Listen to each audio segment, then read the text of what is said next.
Okay, welcome to our special city council meeting. It is June 24th at about 7:24 p.m. Eddie, call the roll. Posh. Here. Petrus. Here. Russell. Maddox. Here. Larson. Here. Huda. Here. Cobb. Here. Councilwoman Russell is excused. And let's see, amendments to the agenda, there are none. So the next thing we have is public comment, and that is on legislative items only. How many do we have there? Bunch? There, well, we'll see. All right, so when you come up, you have 3 minutes. There's the timer up there. And, state your name and your street. You don't have to say your address, but maybe the street you live on. Karen Lash. Look who's first.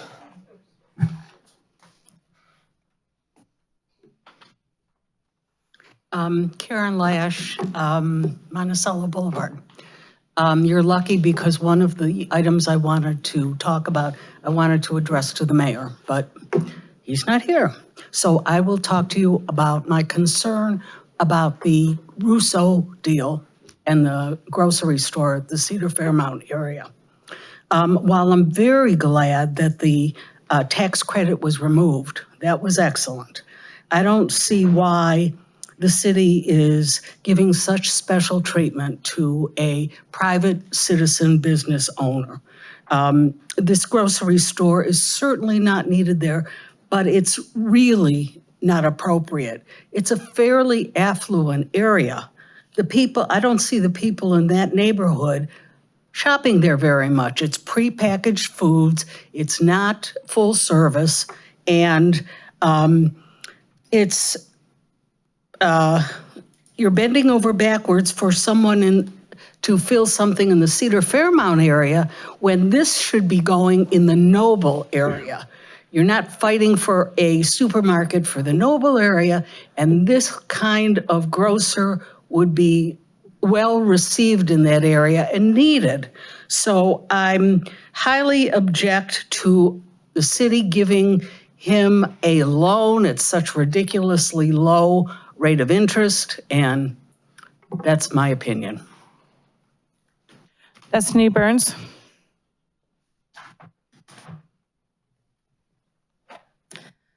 Hi, I'm Destiny Burns. I live on Meadowbrook Boulevard and I own CLE Urban Winery in the Cedar Lee District. The last few years have thrown one challenge at another at me and all the merchants in the Cedar Lee District. We persevere because we have no choice. We believe in each other when we believe in our city. We create jobs, generate tax revenue, and do our very best every day to serve the residents of our community. As I approach my 8th anniversary in business here in Cleveland Heights, I have to say that this is the hardest and most stressful thing I've ever done in my life. I do it because of the positive impact it creates in the city I love. Lee Road merchants are doing everything we can to survive. Most of us made it through COVID. We fought tirelessly for years to advocate for what became the Marquee development, including working to defeat a ballot initiative that sought to kill it.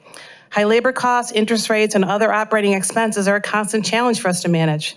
When the impacts of the Marquee construction hit us hard at the beginning this time last year, we fought to get the city to improve garage safety and lighting, accessible pedestrian access to Lee Road, and wayfinding signage so district visitors can find parking. These challenges are still ongoing, and we need as many tools in our toolkit as possible to survive and thrive as a business district and a city. I've been personally advocating for the DORA for Cedar Lee for several years.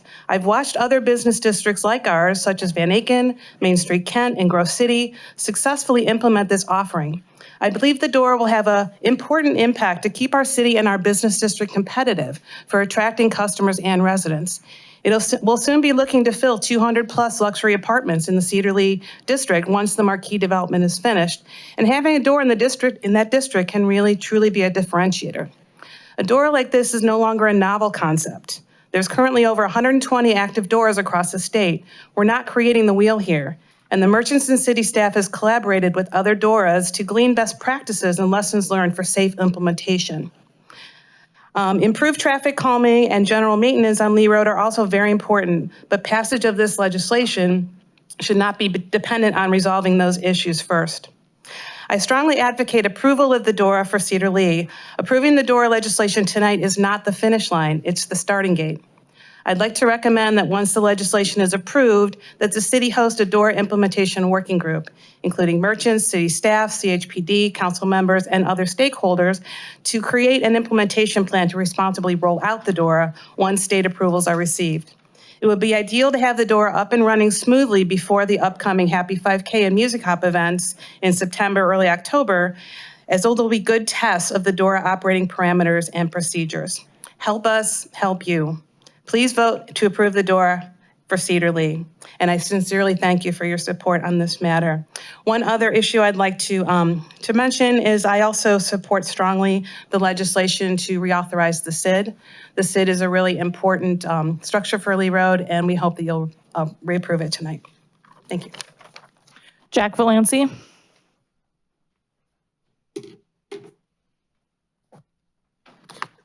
Hello, I'm Jack Valancy. I live at 3021 Yorkshire Road. I'm here to speak on behalf of the Russo family's plans to return a grocery store to Cedar Fairmont, legislation 101-2024 and 107-2024. I met Sal Sr. in September 1980 when I rented Suite 2 of the Cedar Grandview building, 12434 Cedar Road, above Russo Stop and Shop. Our handshake was our lease. I'm still there today. Sal Sr. was among the leaders of the Cedar Fairmont SID, and I've never seen the neighborhood more active and vibrant than it is today. But it needs a grocery store that serves everyone, from established homeowners to new neighbors, from students to seniors, regardless of affluence. In Census Tract 1411, between Euclid Heights Boulevard and Mayfield, 1 in 4 of our neighbors do not have access to a vehicle. 1 in 5 live below the poverty line. While many Cleveland Heights landlords have been cashing out on their properties, the Russo family has been investing in the historic Cedar Grandview building, the historic Heights Medical Building, and the newly restored Edward Deming House. The Russos invested over $1.2 million in the expanded, beautifully landscaped and brightly lit parking lot. Last month, Blanche and I visited a grocery outlet in Florence, Oregon. It was like a mashup of Aldi's and Old Marks. I mean, like Old Marks. That said, grocery outlet sells name brand products at competitive prices at more than 400 stores, and everyone likes a bargain. There is no question that grocery outlet is downscale. There is also no question that a vacant storefront is downscale. The city absolutely must calm traffic on Grandview. It is dangerous now, and it will get worse as traffic increases. The city absolutely must calm traffic on Grandview. Now, let's consider the deal before us, not the deal we wish we had. Grocery Outlet is ready to invest $4 million, 80% of the total project, to renovate a historic building at a gateway to our city with new HVAC roof, electrical back to the transformers, and new interior. Russo's needs to invest $1 million, 20% of the total, to make the project happen. To do this, they are selling the parking lot to the city for $660,000, less than half of what it costs them to build and maintain, borrowing the remaining $340,000 from the city at the going rates for such loans. If Grocery Outlet stays, it demonstrates that the neighborhood supports a discount grocery store. If Grocery Outlet leaves, the naysayers were right. Either way, the $5 million capital improvements stay in a historic building. The city owns a much-needed parking lot, and Russo's still must repay the loan. I recommend that the city make this modest, limited risk investment now against the greater risk that successor landlords might not be as responsible stewards as the Russos have proven to be for generations. Thank you for consideration of legislation 101-2024, 107-2024, supporting the Russo family's plans to return a grocery store to the Cedar Fairmont district. Close. Drew Herzig.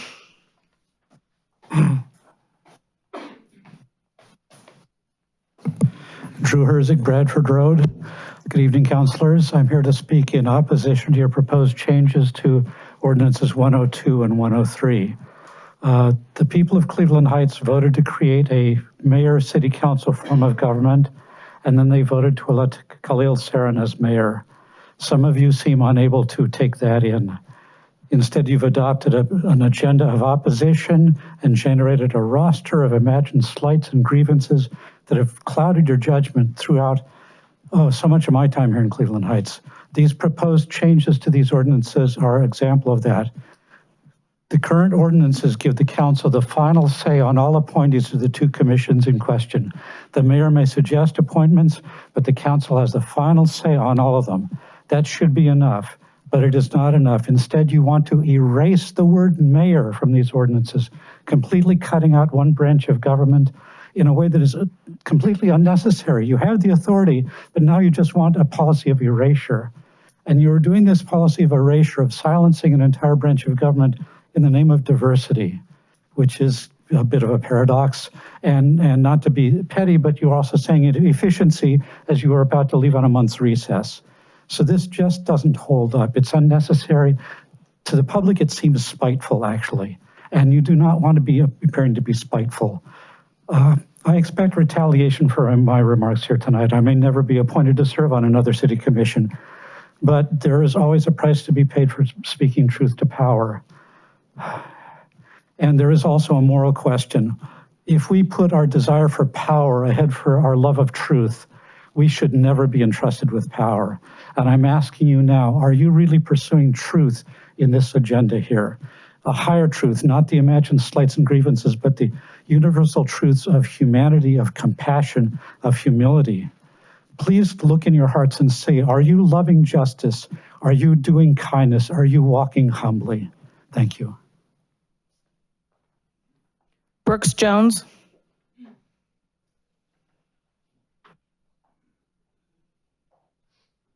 Hi, Council. Thank you for the opportunity to speak. I'm here in support of the grocery store that the Russos and the city and grocery outlet are attempting to put together. I know there are a lot of issues, and I am not prepared to address some of the contentious issues.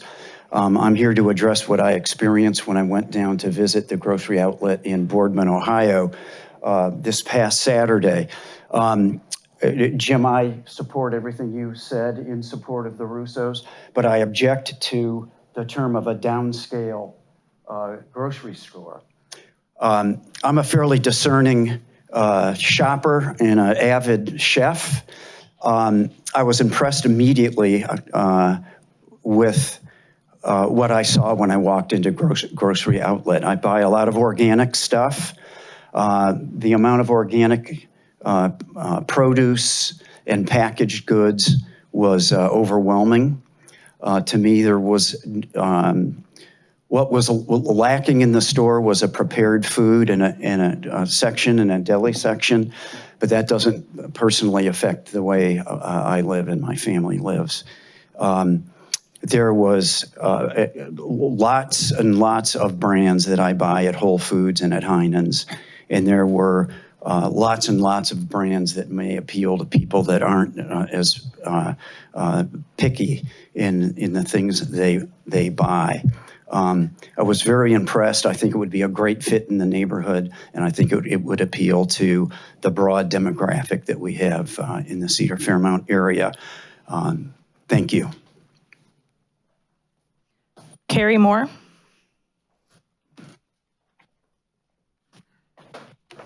Hi, I'm Carrie Moore. I live at Grandview Avenue, 25-year resident this year. I'm here to state my opposition to the Russo grocery outlet proposal. Sal Russo needs a tenant far more than this community needs a discount grocery outlet. Cedar Fairmount is already well served by 3 full-service supermarkets within 2 miles, as well as numerous other small retailers. Furthermore, the community has learned from Mr. Russo that 20 other grocers found this location unworkable for a modern grocery store. We deserve some facts about how Grocery Outlet believes they can succeed in a location that 20 of their industry peers could not. I suspect the only way they will be successful is by undercutting their locally owned competition. That's not economic development. That is a race to the bottom. And it is not a good investment from my perspective. Grocery Outlet's a $4 billion, maybe $5 billion company. I think that they could certainly afford to locate themselves here if this location is as desirable as they think it is. The city should not have to foot the bill. I believe Cleveland Heights can do better. I believe Mr. Russo can do better. I urge him to reimagine this property and bring something to the table that benefits all of us, logistically economically, and aesthetically. Thank you. Paul Shams.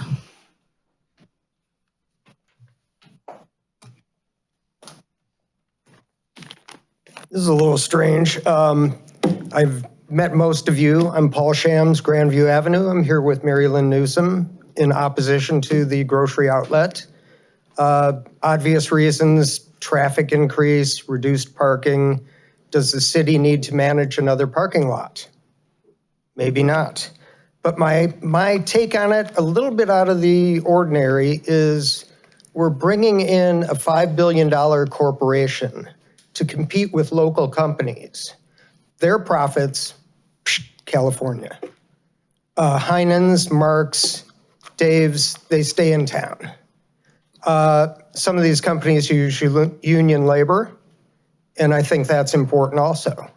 So they may have an unfair advantage, especially if you give them the additional money to lure them into town. Finally, traffic speeds are going to go way up because people are going to be rushing home to get that cottage cheese there before it expires. Thanks. Adam Fleischer.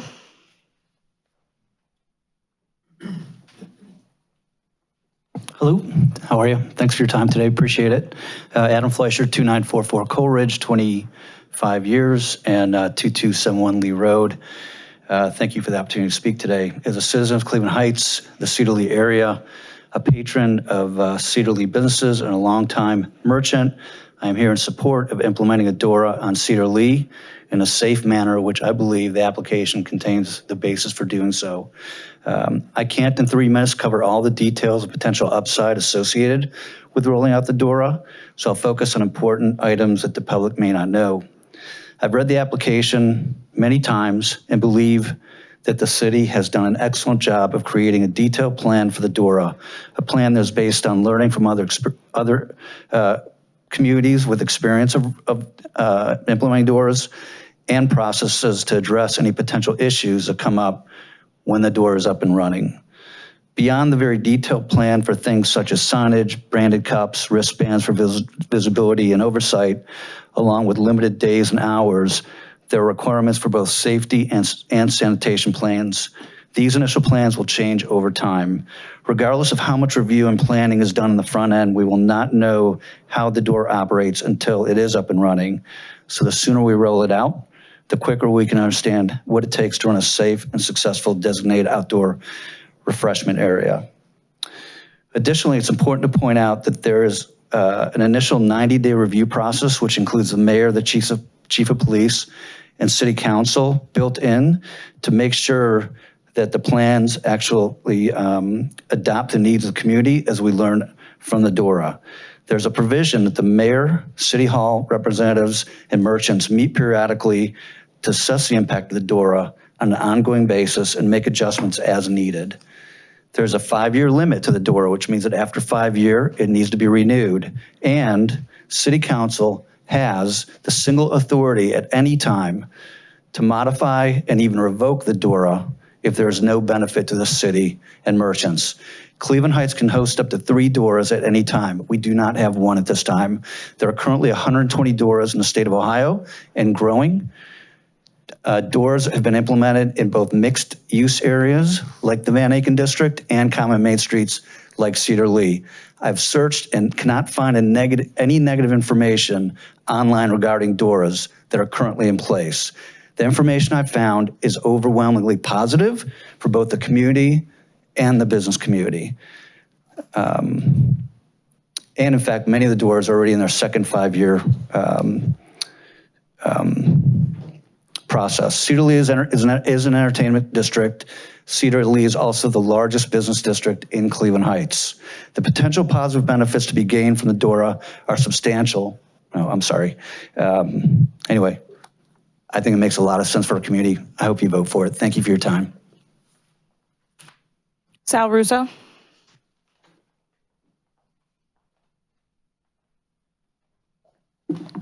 Hello, Sal Russo, 12434 Cedar Road. I asked Bridget Tebow, tenant of mine in the Heights Medical Building, if she would appear here tonight and speak. She very much wanted to.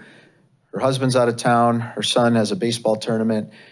In lieu of appearing, she wrote an email to me that she would be more than happy to forward to council and the mayor and the administration. So this is just a brief statement from Bridget Tebow, owner of Luna Bakery and Cafe.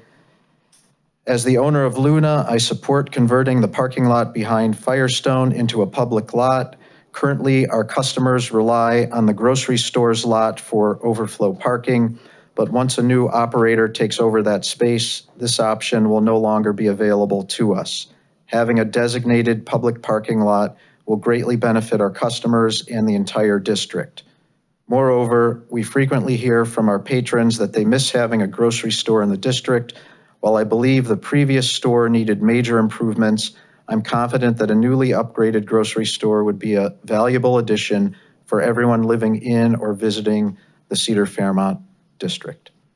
Thank you. Lee Chilcote. Good evening. Lee Chilcote, 2322 Delamere Drive. I'm here to support passage of Ordinance 101-2024 for a $340,000 commercial development loan to Cedar Grandview Company and its companion piece 107-2024 for purchase of the parking lot for $660,000 located at 2172 Grandview. I want to make 3 points. First, as to the parking, while the city and the Russo family have fully agreed to a $10,000 per space price, equating 66 spaces to $660,000, you've already heard, and I prepared to hand to you again, a breakdown that shows that over the decades and over the years, they've spent $1.2 million in investing in creating this parking lot. Moreover, I've spoken to 2 appraisers who would be prepared to opine to an appraisal value much in excess of $660,000. I asked them not to because the Russo family has offered to keep this intact and to keep this price as negotiated with the city of Cleveland Heights. And that's their gesture, and it's a community benefit to the city. Second, to partially offset the value that I just described, we had requested an income incentive credit in connection with the loan. Similarly, the Russo family has agreed to give that up in favor of creating the benefits for the community. As previously described, that is a net increase to the city of $170,000. Between these 2 concessions, it's a mid-6-figure number.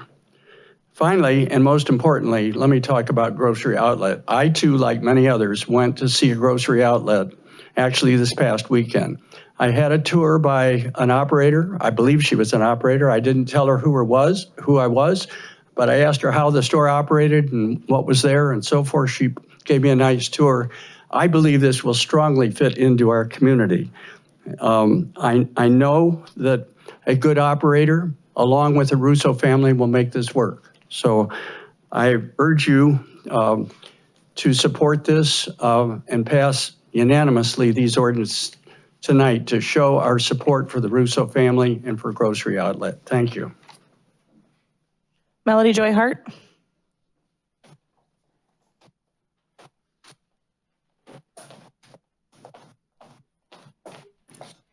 Hello, Melody Joy Hart, 2976 Monmouth Road. I'm here tonight to speak in favor of the designated outdoor refreshment area and in favor of the Cedar Lee Special Improvement District. Cedar Lee is the largest business district, and they've had a hard time. They had COVID, and that drove business down, and then they had the construction, which has really hurt them. Keeping it vibrant is key for Cleveland Heights. The door allows for people to go from one store to another while they have a drink and walk the business district. This helps in several ways. It attracts non-residents to come and investigate the district. It helps people experience some of the other businesses and allows them to go in stores like an Ollie's if they permitted it, and shop while they were having their beverage. The businesses have suggested they would provide cups and ID bracelet that shows the person's ID has been checked. That's a great thing that they're offering. It helps to make sure that it's all safe. There are many Doras on Main Street, and they are successful and not had issues.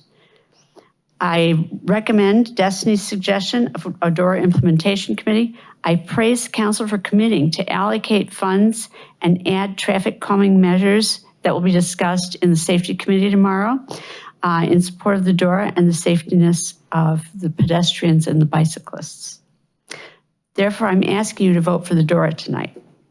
In regard to the SID, we've been able to get the required signatures. Now we need you to pass this legislation for adoption tonight, as the timeline is tight to complete all of the steps needed by September as required. You have a copy of the budget of about $156,000 for the SID. They'll cover the district's marketing efforts, including websites, social media, promotional events, beautification, maintenance, including landscaping and seasonal planning, snow removal, litter removal, supplemental security and physical improvements like benches and bicycle-friendly amenities. All these keep the district vibrant. So please show your support for these businesses and pass this legislation tonight. Thank you. Jacob Oros. Apologize if I pronounced that wrong.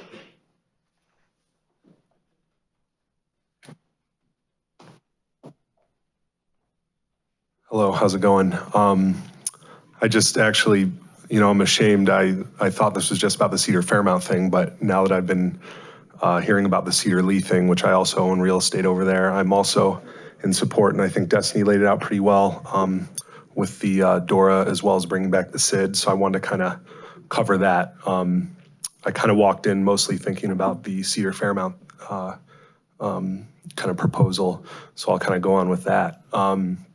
I also like what you said about, I think it's very low risk to the city because I don't think the Russos are going to default on that loan. I think there's probably very low risk of that. And I think the city's actually getting a real bargain at that price because I believe that parking lot to build today would cost right around probably 1.2 million minimum.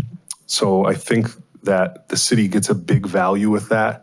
I also think some of the folks that are saying that we don't need the additional parking with the current lot being down, which I know just got approval to get fixed, that parking is tremendously necessary.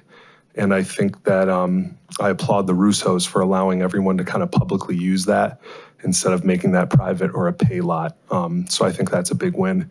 As far as the grocery outlet going in, I think in today's economy, of course, everyone would want like a Heinen's or a Whole Foods, but I think the market is what the market is. And I think that we're lucky to get something like a grocery outlet.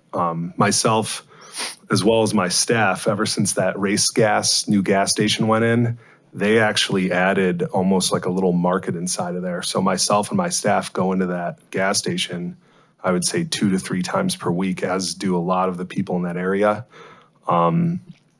So I know, the whole term of like food deserts is a thing that's spoken about a lot. And a lot of folks were saying that with Meyer and Dave's right around that you kind of don't need that grocery outlet location. But, just by what I'm seeing and even what I'm consuming, it would be real nice to have a grocery store style option right there. That pretty much covers everything. And thanks for your time. That's all we have.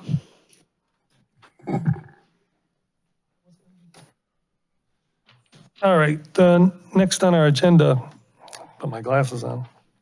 We have first readings for consideration for adoption.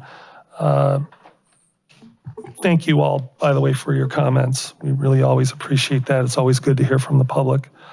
Addie, why don't you go ahead and... I have resolution number 114-2024 on first reading. A resolution authorizing an agreement with Motorola Solutions for the purchase of 19 dash cam video systems for the police department and declaring the necessity that this legislation become immediately effective as an emergency measure, introduced by Mayor Sarin. So moved. Do we have a second? Second. Any discussion? Okay, oh yeah, here we go. I just want to thank the administration and the police department for this. I know this is something that we discussed during our budget hearings, that this was a necessity. And so I look forward to seeing these put into these police vehicles so that we can have as much transparency as possible, both for our law enforcement agencies and the community. And so I just want to commend them for this. I know this has been a long time coming, so thank you. Any other? All right. All in favor? Aye. Any opposed? Motion passes. Next, I have ordinance number 115-2024 on first reading, an ordinance authorizing the inclusion of city-owned parcels 687-06-1060 and 687-08-001 in the Cedar Lee Special Improvement District, and further authorizing the mayor to execute a memorandum of understanding with the Cedar Lee Special Improvement District and FNC Development, Inc., or the appropriate affiliated entity with respect to assessments to be paid to the Cedar Lee CID on the aforementioned parcels, and declaring the necessity that this legislation become immediately effective as an emergency measure, introduced by Mayor Sarin. So moved. Is there a second? Second. All right, any discussion? Please. I would like to say that the memo that we received from Brian Anderson, the Economic Development Department, and Lori Wagner, Assistant Director of Law, stated that FNC, which is the developer for the Cedar Lee Meadowbrook complex, they will be paying those assessment fees. Okay, any other comment? Councilman Cobb? Yes, so I'm going to vote in favor of this. I don't think that the public sometimes appreciates how vital these special improvement districts are to our commercial business districts. And it is no coincidence that the most successful business districts in this city all have these special improvement districts, or SID.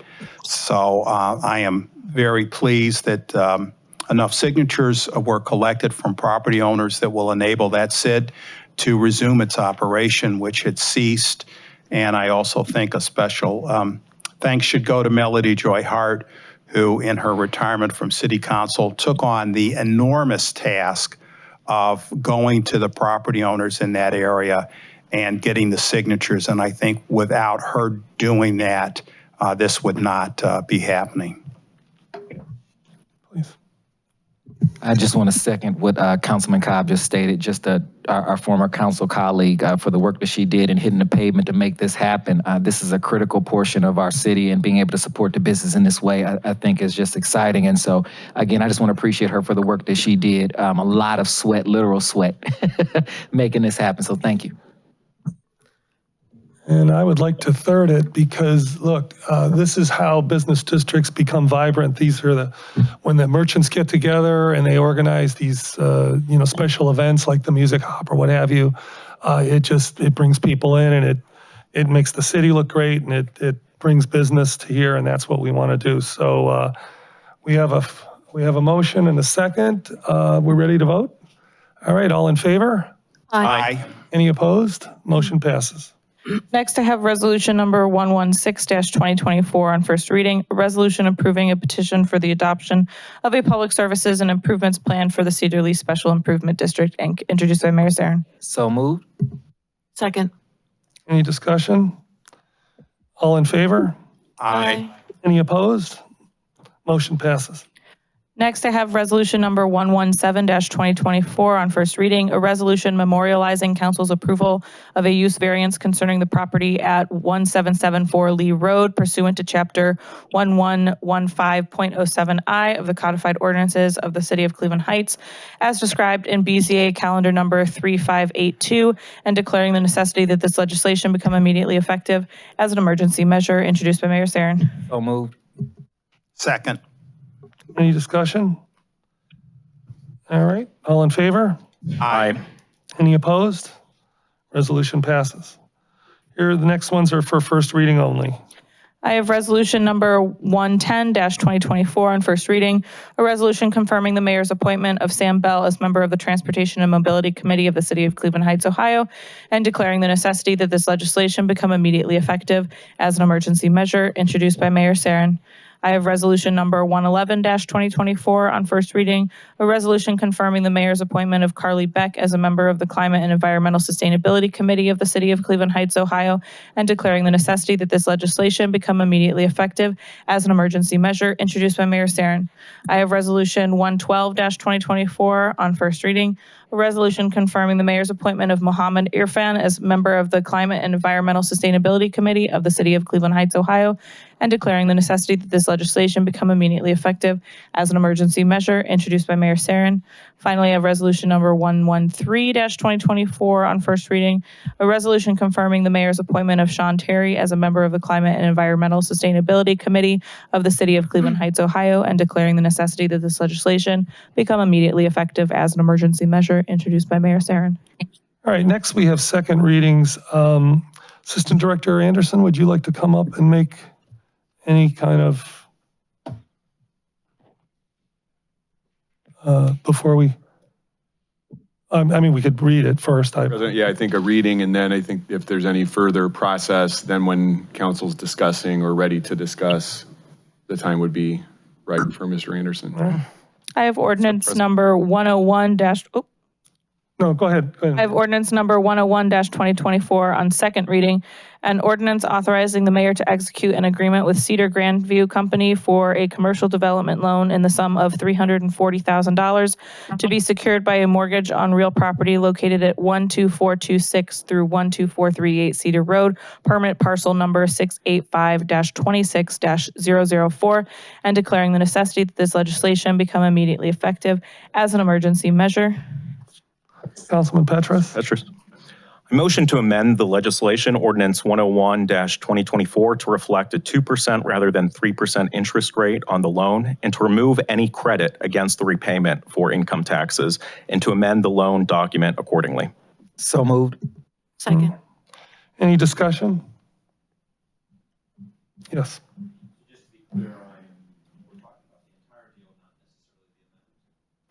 We are talking just about the amendment right now. All right. Any questions about the amendment? Yes, please. Maybe if he could explain to the public what that amendment is doing versus. Yeah, that would be fine. Please. Yeah, so the legislation that was presented to council a week ago included a $340,000 loan with a 3% interest rate. There was also a tax credit that would go towards repaying that loan. Whenever we received a repayment schedule, it showed that over the course of the loan, just $210,000 would be repaid of the initial $340,000 loan. That is effectively a negative 3% interest rate. Under the legislation that we now have, that tax credit has been removed and the rate would be 2%. So this is a 5 percentage point change, and it means that it will cost the city nearly $200,000 less. Any other comments? Do we do a roll call vote on? Sure. Yeah, roll call vote, please. Cobb, Yes. Kuda, Yes. Larson, Aye. Maddox, Aye. Petrus, Aye. Posh. Yes. Okay, now we can vote on the amended legislation. Do we have a motion? So moved. Second? Second. We have a second? Any discussion? We're going to have some. Oh. Well, yes, please.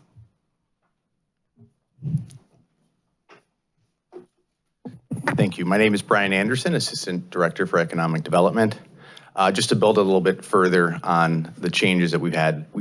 Following last week's meeting, we had some additional discussion and negotiation looking to build further consensus and deal that is going to be more cash positive to the city while still allowing this project to proceed. As detailed in the memo last week and is still all applicable, you know, the general parts of the purchase for the parking lot and the loan to facilitate the project were always a net positive for the city and good deal for the city. You know, we've heard we're getting an asset in the parking lot for $660,000 that would cost and did cost well north of $1 million to construct, provides the service to the community into the long term, as well as helps the city address some short-term parking issues with the Lennox Surrey garage in need of repairs.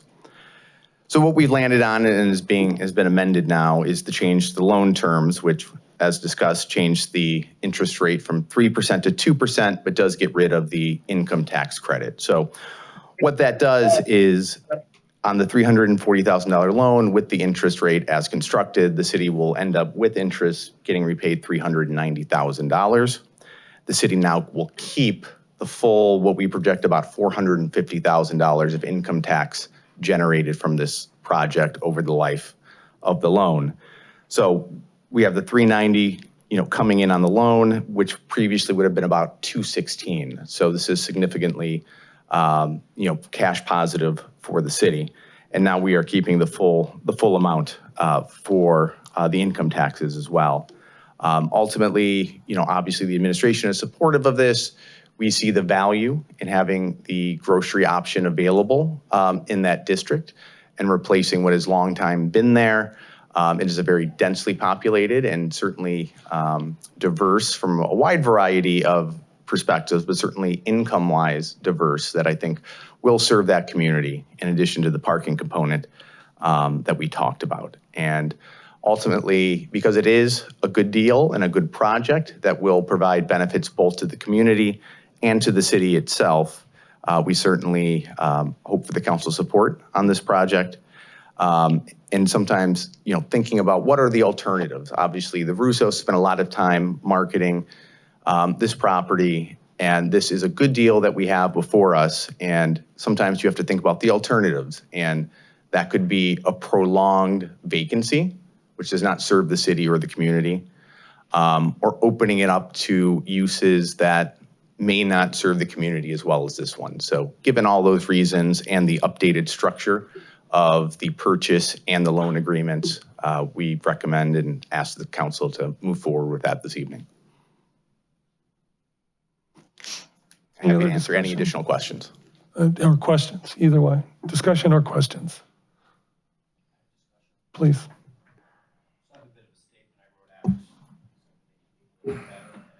Of many of you that spoke both for and against this, I think it's important that everybody understands what's going through at least one voter's mind who's going to vote for this. Months ago, when I heard the grocery outlet might open a location at the end of my street, I got pretty excited. Keep in mind, my family values quality food. My oldest daughter lives in downtown San Francisco. She moved there with a very tight budget. She found Grocery Mart and reminds us constantly how much she loves their store. Now, even when she became more successful and can afford more things, Grocery Outlet is still her favorite store, and she's a gourmet cook. But I think there's legitimate community worry about the words discount and outlet in their brand name, and it might devalue the Cedar Fairmont neighborhood. For me, the bigger worry is the vacant real estate. The old Russo space is large and dated. That in itself is devaluating the neighborhood, but it's going to take a large, major investment to transform that space to something viable, something in the range of $5 to $10 million. It's going to take a special kind of organization to take on such a project.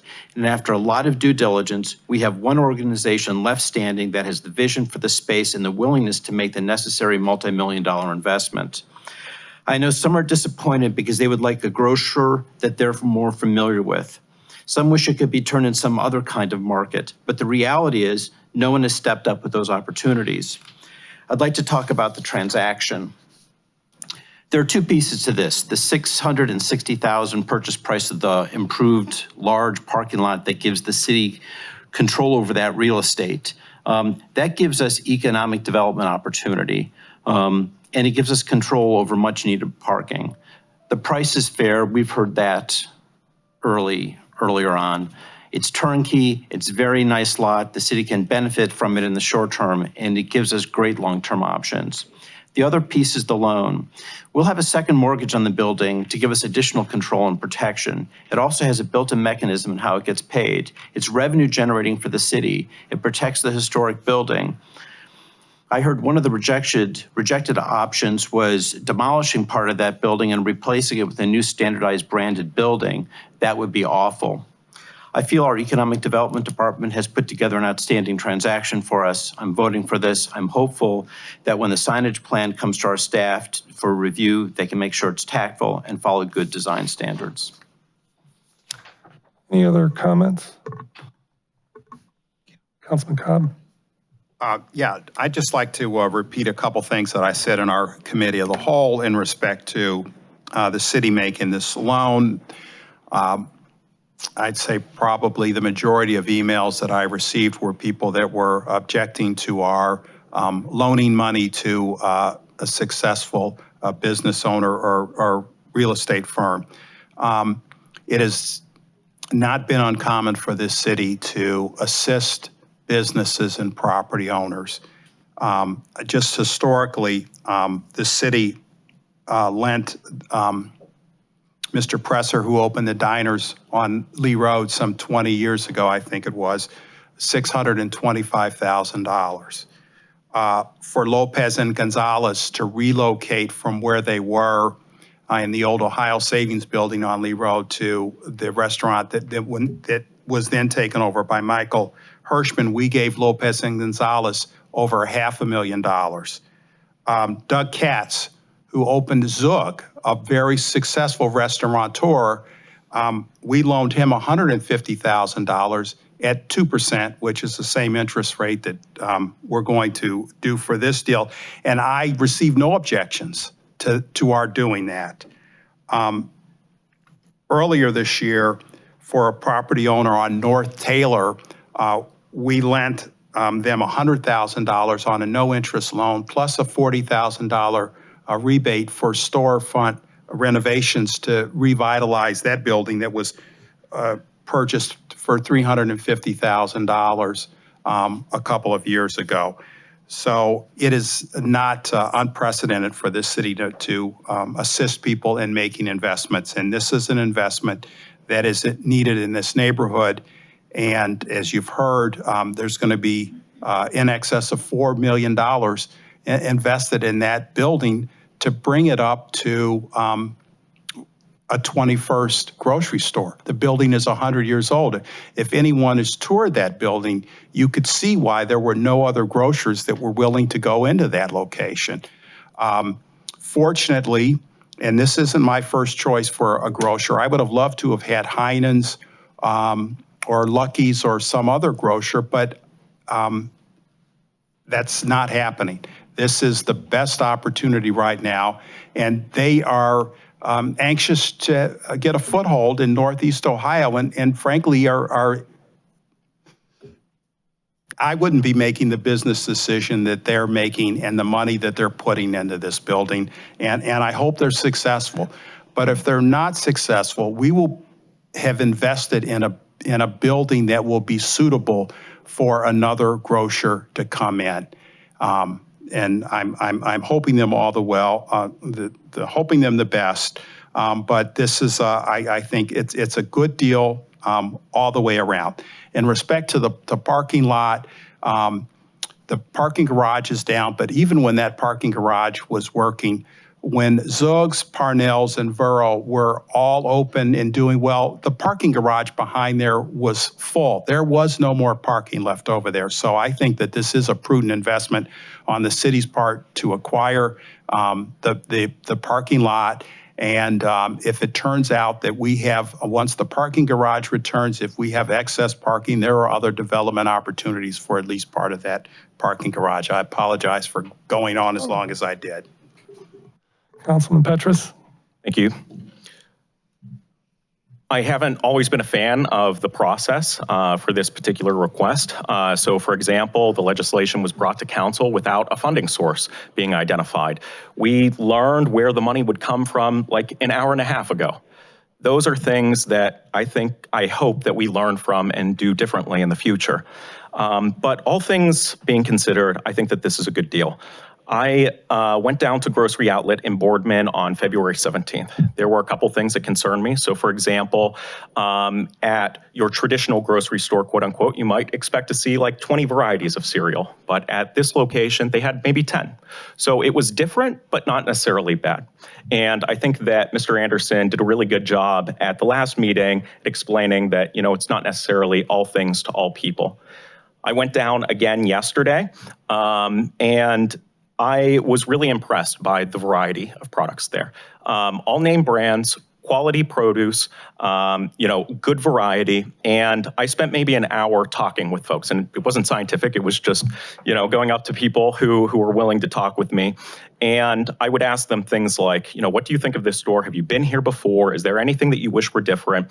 All of them had a positive opinion. And not one person, I talked with maybe about 20 people over the course of an hour, not one person said that they would change anything about it. So that was really good to hear. With regard to the lot, as people have noted, the staff verified that the Russo family paid $1.2 million to construct this lot. This is an appreciating asset, and because we are not leasing any of the spaces back to Mr. Russo, we could, 2 years from now, tear it up and build something there if we'd want. And with regard to the loan, as I mentioned earlier and others have talked about, the terms of this loan have dramatically improved. Again, whenever this was presented to us just a week ago, for the $340,000 loan, we would get back just $216,000 over the course of this loan. And now we're in a position where we would get back the entire principal plus $50,000 or $60,000 in interest. So that is a dramatic improvement over the last week. So all things considered, like I said, I think that this is a good deal. All right, anybody else? All right, well, I'll just say for myself, this was by no means a slam dunk, but these are much improved terms, and I do appreciate Brian Anderson and the staff working on this, especially the law department. I know you guys had to do a lot of writing even over the weekend. There, as Councilman Cobb said, there is a precedent, many precedents for this. The market for grocery stores just isn't that good. I mean, let's face it, that's just the way it is now. There's a lot of empty grocery stores all over the country just sitting there. I certainly don't want this to be one of them. Grocery outlet, it's kind of like the Aldi's and the Trader Joe's. It's to some people's tastes. I mean, it's not for everybody, but I suspect enough people will like it and enjoy shopping there, as Councilman Petrus talked about. And I do think the parking lot is going to be an asset. So on balance, I am going to support this. I guess I'll just bring it to a vote now if there's no other comments. All in favor? Aye.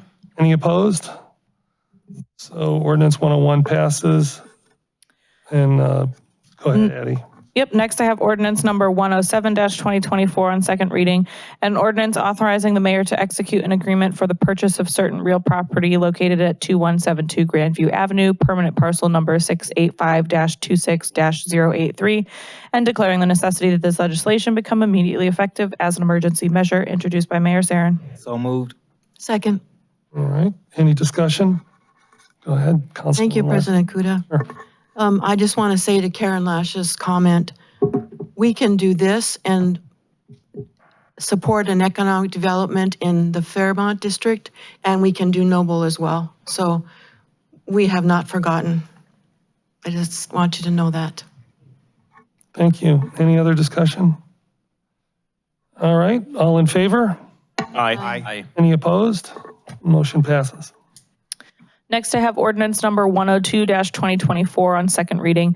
An ordinance amending section 140.02, members of chapter 140, Cleveland Heights Climate and Environmental Sustainability Committee of the codified ordinances of Cleveland Heights, and declaring the necessity that this legislation become immediately effective as an emergency measure, introduced by Council Member Larson. All right, do we have a motion? So moved. Is there a second? Second. Any discussion? Councilman Maddox. I know at our last meeting, I discussed with the public how disappointed I was with these two pieces of legislation, ordinance 102-2024 and 103-2024. I think a resident today, Mr. Drew Herzig, summed up a lot of how I feel in terms of this legislation and how problematic and dangerous I think that it is. And so I'll just break this down into a couple different reasons. Number one, I think that this is punitive, clearly punitive. I think it's a power move. I think it lacks complete transparency, integrity, and it actually clouds our selection process. Just a couple of months ago, we all approved to go ahead and have our mayor be able to make these selections to these committees. And for some reason, now we've decided it's an emergency to reverse it. One of the reasons that we gave was because he didn't take the amount of time that we thought he should have in doing these appointments, even though we hadn't had a conversation with him.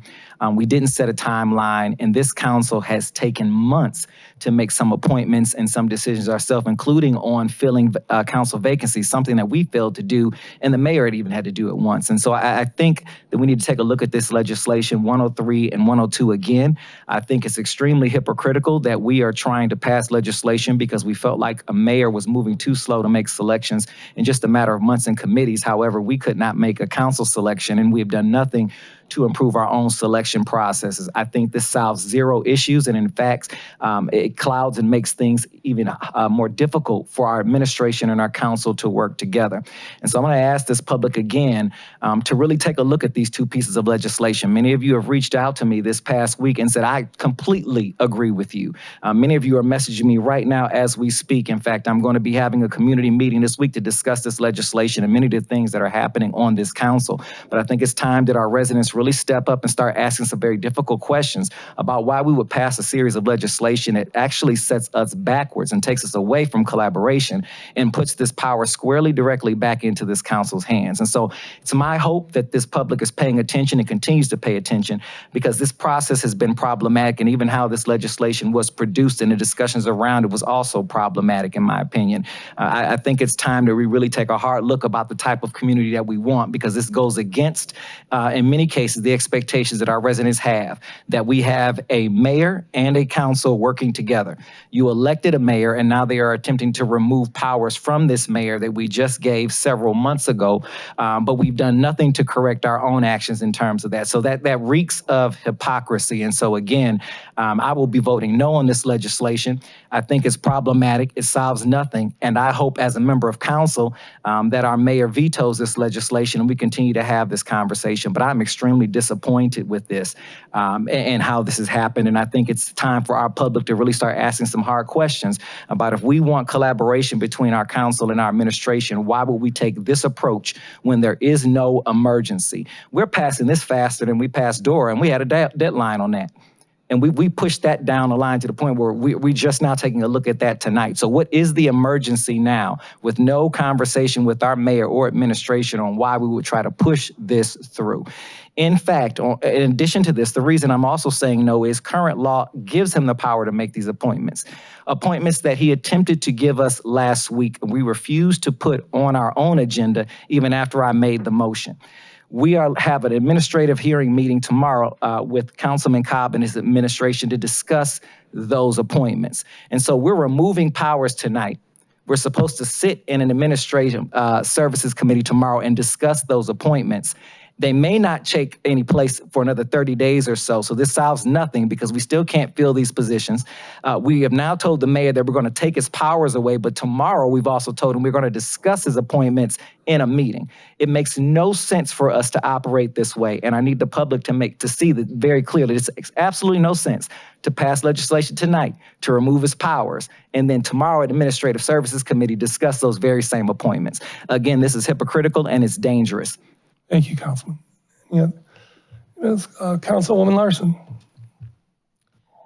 I am proposing the amendments to the two ordinances that created the Transportation and Mobility Committee and the Climate and Environmental Sustainability Committee to fully staff them. The issues these committees will work on can provide valuable information to the administration and to council. Members of the Transportation and Environmental Sustainability Committee, fondly known as TESC, waited 2 years for the legislation that created the two separate committees, Climate and Environmental Sustainability and Transportation and Mobility.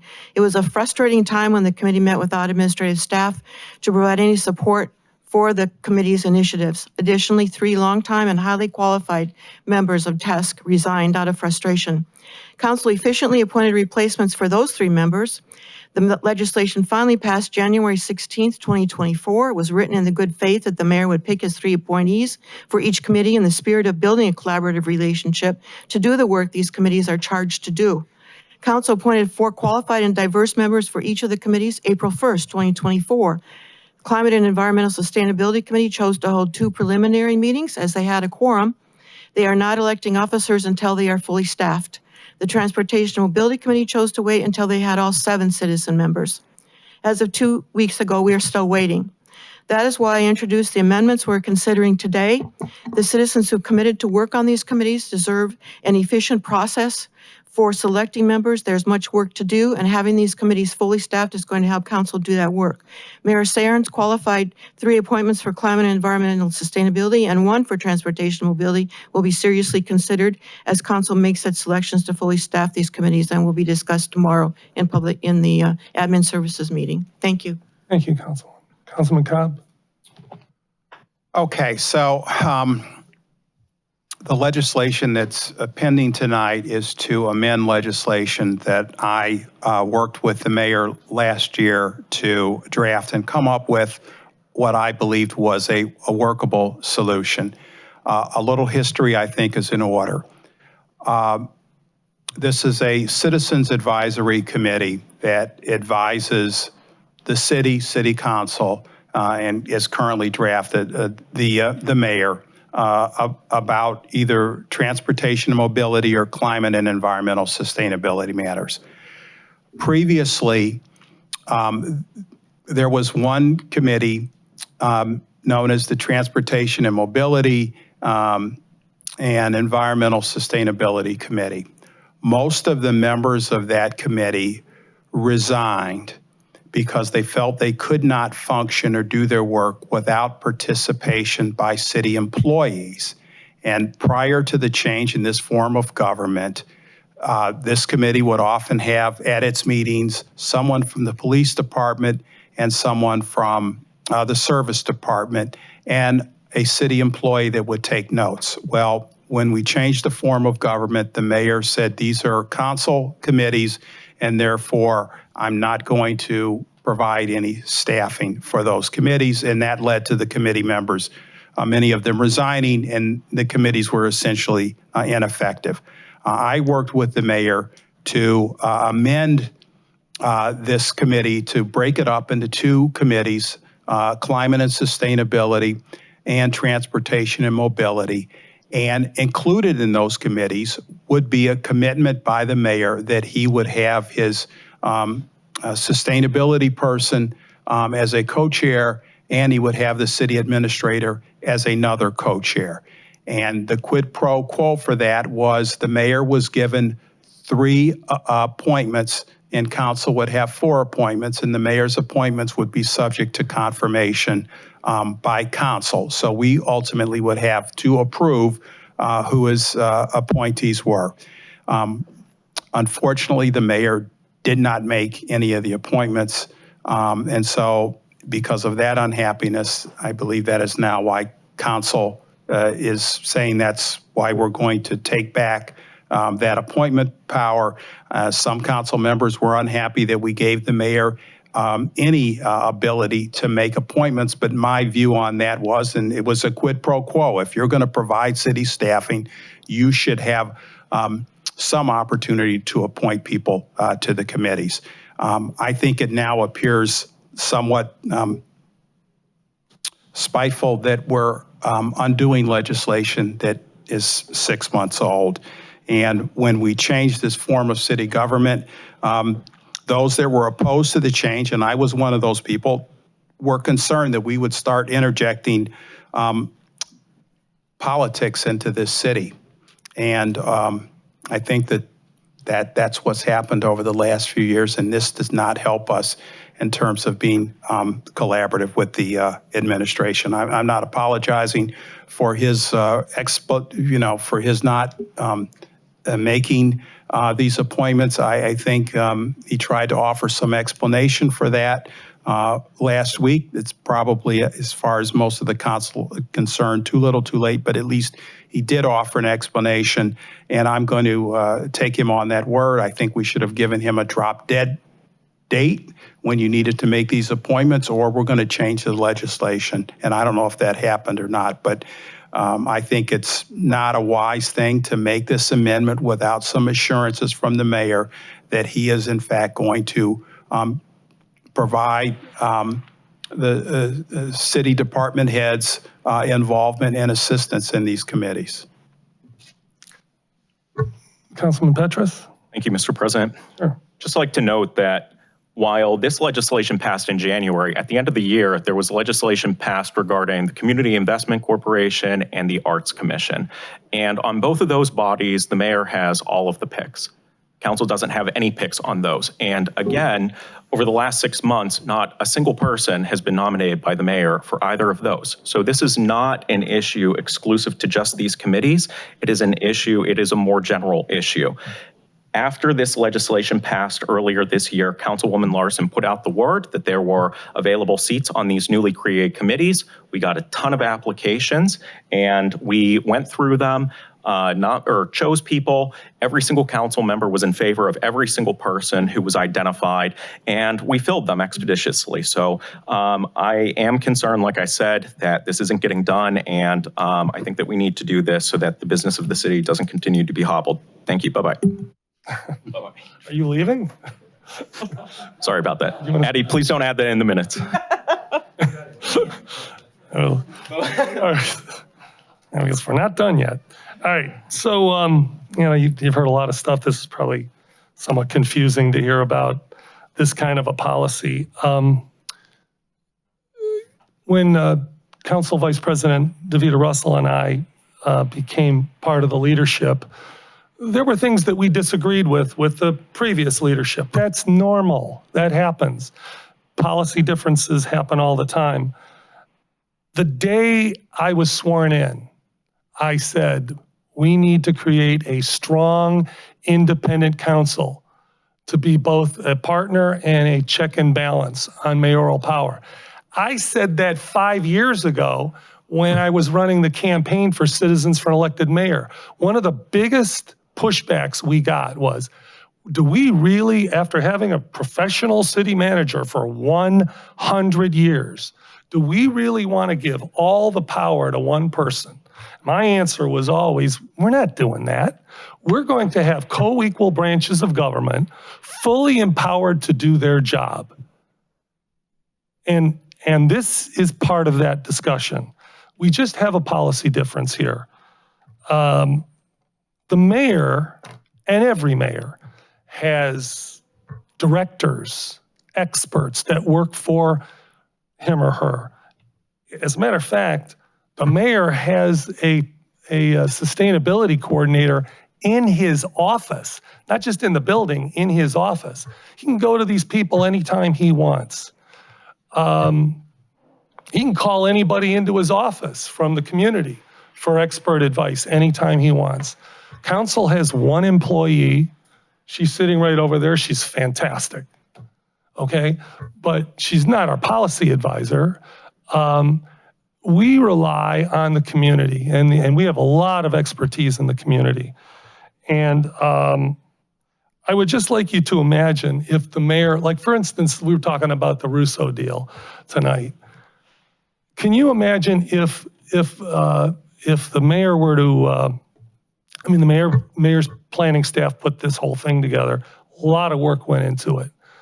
But a lot of times on these real estate deals and so forth, it goes before the Architectural Board of Review, the Planning Commission, and so forth. Imagine if the mayor's staff was working on it, and then the mayor appointed all the people on the Planning Commission who review it, and all the people on the Architectural Board of Review who review it. Where are we in this? We're not appointing anybody to anything. And by the way, we do appoint all those people. And this is just the same thing. And this is exactly what the legislation said before we got into office. Council has always appointed all the people to the Transportation Committee. We're just putting it back where it is. And as far as collaboration goes, first of all, there's no spite involved in this. This is a policy difference, period. And I've talked about this for years, for 2.5 years on this council, those kind of things. The city administrator has assured me that there is no problem with administrative participation with these committees. So I'm not going to worry about that. But for those reasons and a lot of others that I could go on and on about, I will be supporting this. So we had. Point of inquiry, Mr. President. We had Point of inquiry, Mr. President. Motion. I have a point of inquiry. Yes. That's what we have.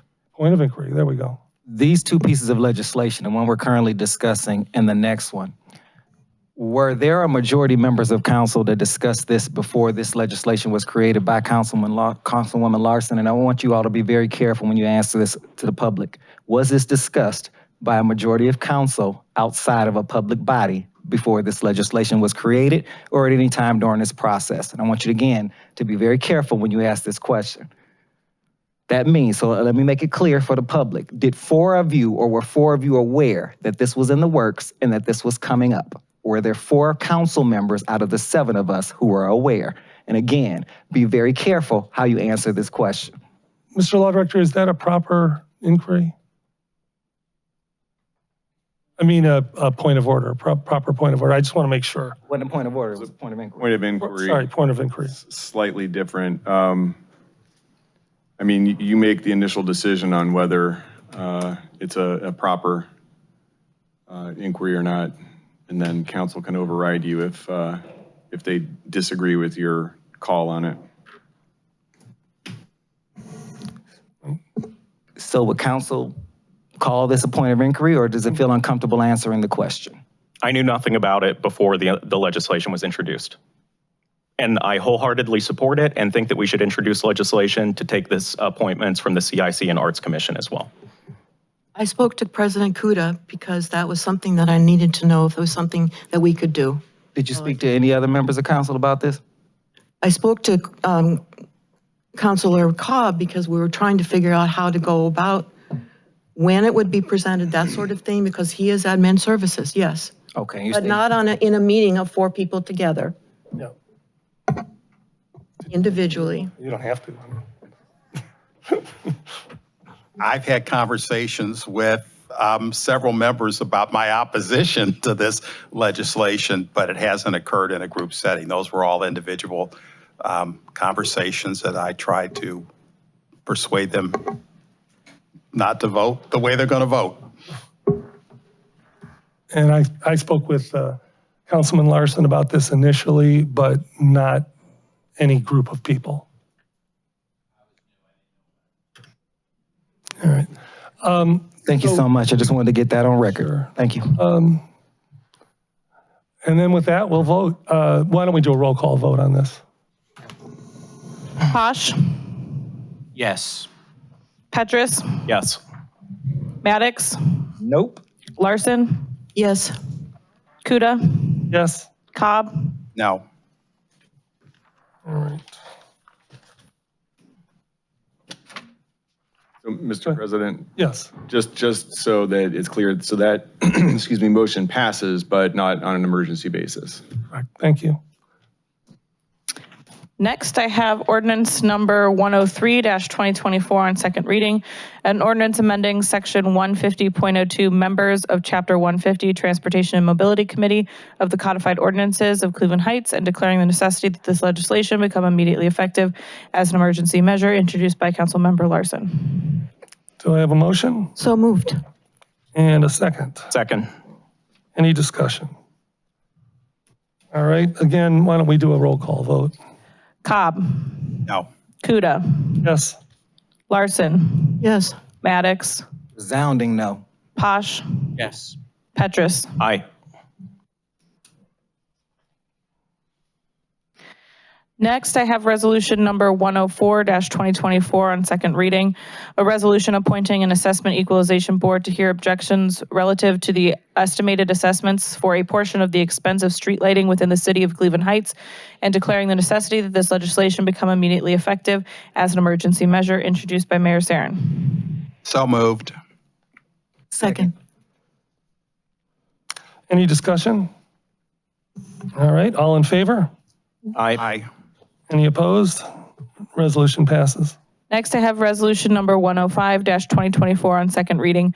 A resolution appointing an assessment equalization board to hear objections relative to the estimated assessments for a portion of the expense of improvement of streets and parkways, including grading, draining, curbing, paving, repaving, repairing, sweeping or cleaning thereof, removing snow therefrom, and planting, maintaining, and removing shade trees thereon within the city of Cleveland Heights, and declaring the necessity that this legislation become immediately effective as an emergency measure, introduced by Mayor Sarin.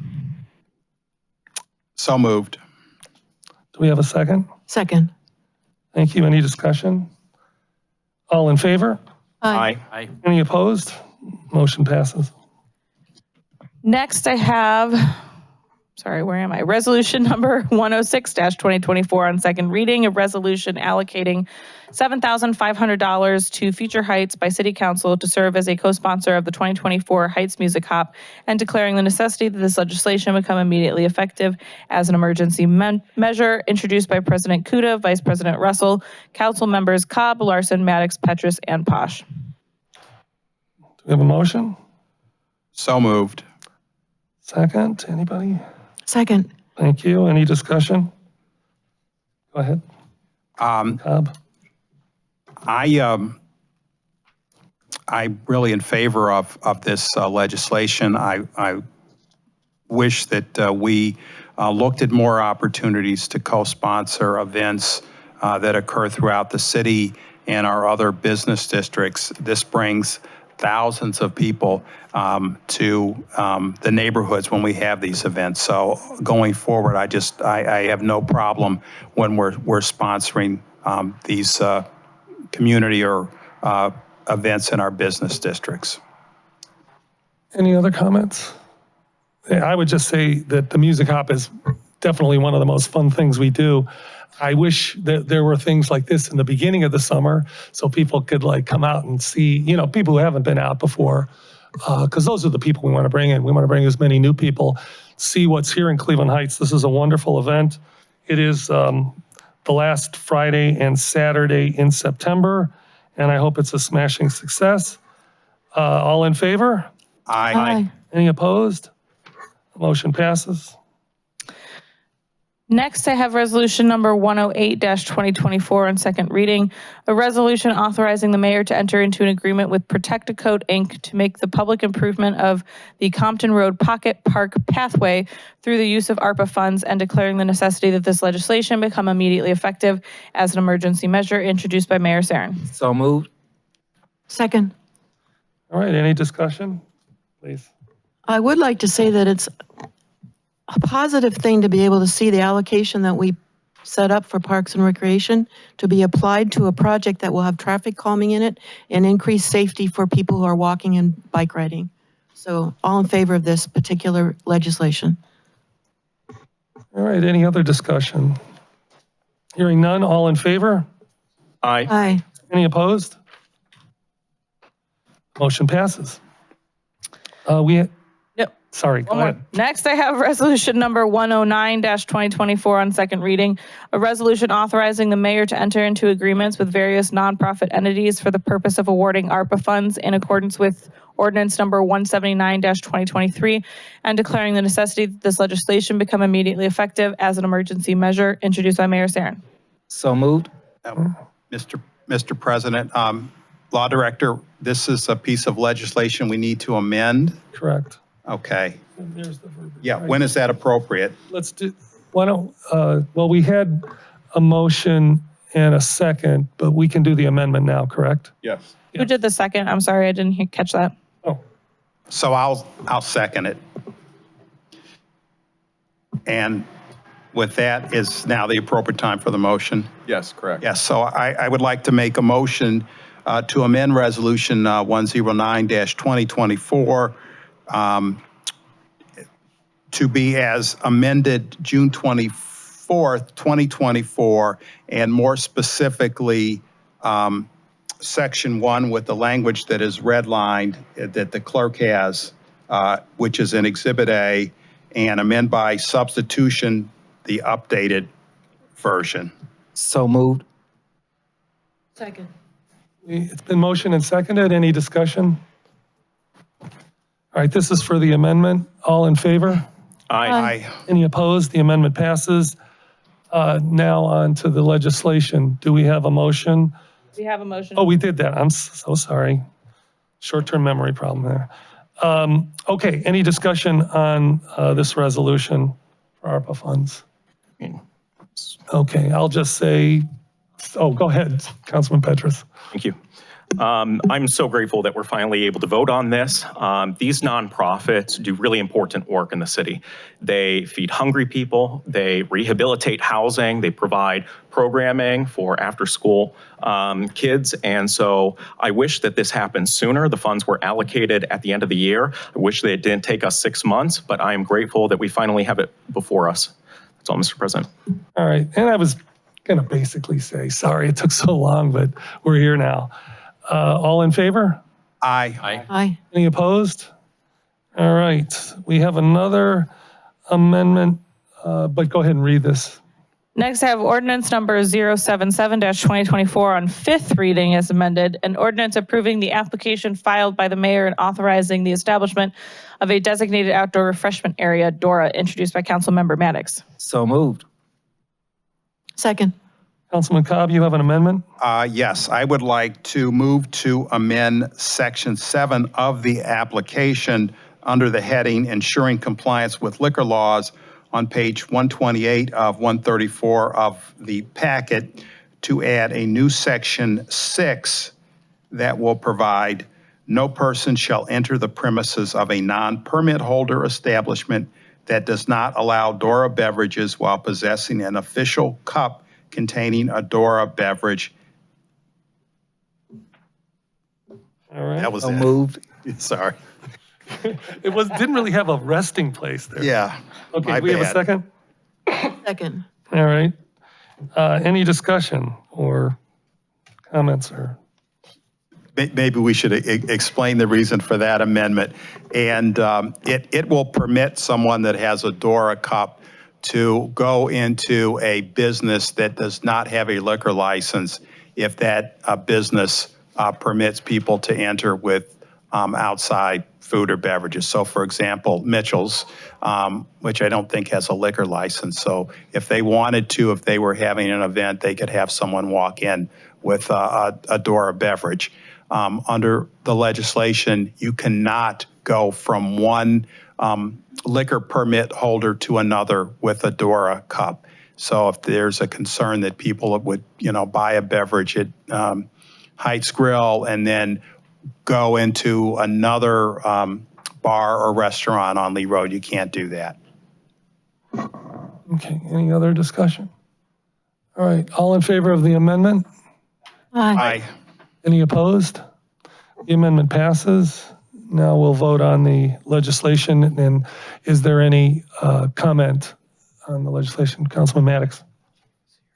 I will be voting yes on this legislation. I'm looking forward to supporting the business in the district and creating a culture that's vibrant and safe. I thank the administration and law enforcement, Chief Britton, for the work that they've done in communicating a safety plan and making sure that we've dotted as many I's and crossed as many T's as we possibly can. We recognize that things are going to happen, and so I look forward to making any adjustments to this, but I think this is necessary. It's needed. I think doing nothing isn't a solution. So I think we have a great opportunity here to do something to support our businesses in that district.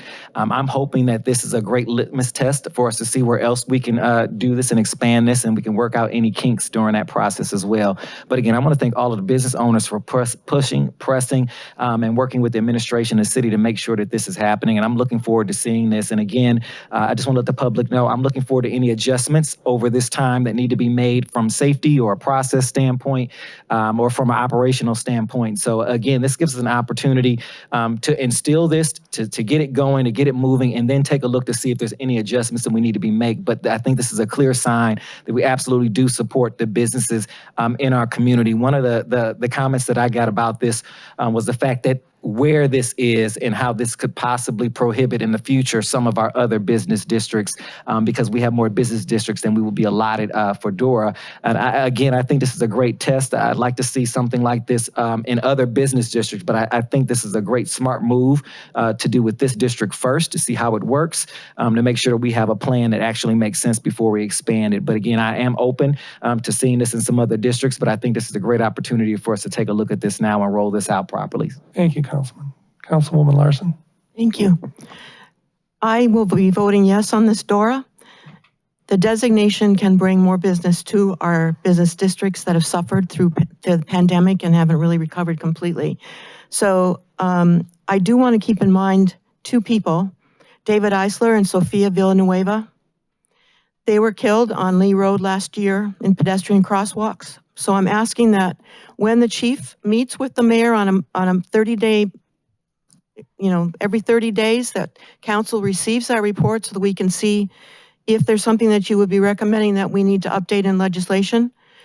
Our citizens should see that the administration and council are committed to pedestrian and bike riding safety. To support Vision Zero, I would like to know that all the tools the city has to use, such as speed tables, pedestrian refuge islands, curb bump outs, synchronized pedestrian signals, no turn on red light, will be used very soon to increase pedestrian and bike riding safety on Lee Road. We will be discussing this public safety issues about the Lee Road section tomorrow in the Public Safety and Health Committee meeting. Thirdly and finally, when the comprehensive and equitable safety action plan is shared with the administration and council, I'd like to know that the safety on Lee Road is a high priority, since David Eisler and Sofia Villanueva were taken from their families in 2023 on Lee Road. Thank you. Welcome. Other comments?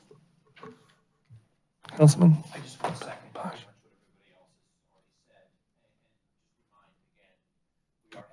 4 o'clock with the Council Safety Committee, and we do have Lee Road safety on that agenda item.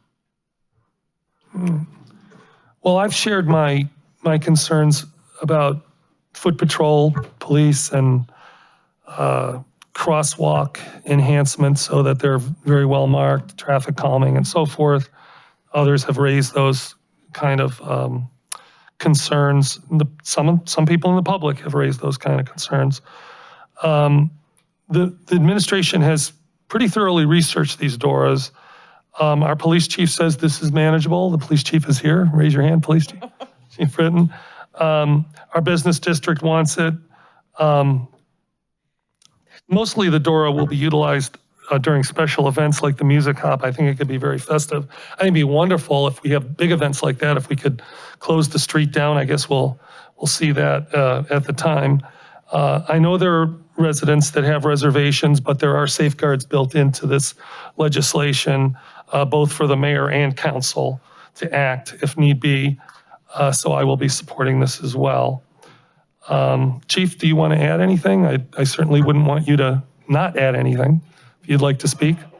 No, you have to come up to the mic if you do. That's the only rule. You have to speak into that mic. Good evening. Thank you, President, Council Kuda, and everybody, fellow council members. So I'm here, and I want everyone to know that I share everyone's same concern, and so does the mayor. We all do have the same concern about public safety and the safety in all the business districts. I think many of you know I live near the Lee Road Business District. I've lived in the city of Cleveland Heights, pretty much my whole career. And I just left our police academy graduation, and I'm excited to announce that I just received word from HR today, but there's a total of 7 new officers will be coming out of that. So I'm super excited about it. We're getting there. We're getting there. And since I became chief, I've shared my vision of implementing or re-implementing the traditional foot patrols that I know the whole community has enjoyed that, and I think it's a vital part of the city, and to get that back on track. So that's in my vision. It's on my top priority, and I want to share everybody again. I know Lee Road's not perfect. The other business districts aren't perfect, but we strive, and I talk to my staff how we can improve safety strategies throughout the city.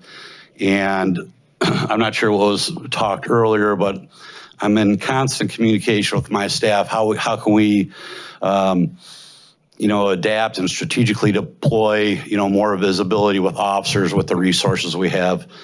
But going back, I would say to you all that I share the concerns, and I'm sorry about those accidents that happened. But safety is important to me, and I assure everybody that. If I had any doubt in my mind or had any reservations or data or facts to support otherwise, I would certainly bring that to the attention of everybody here.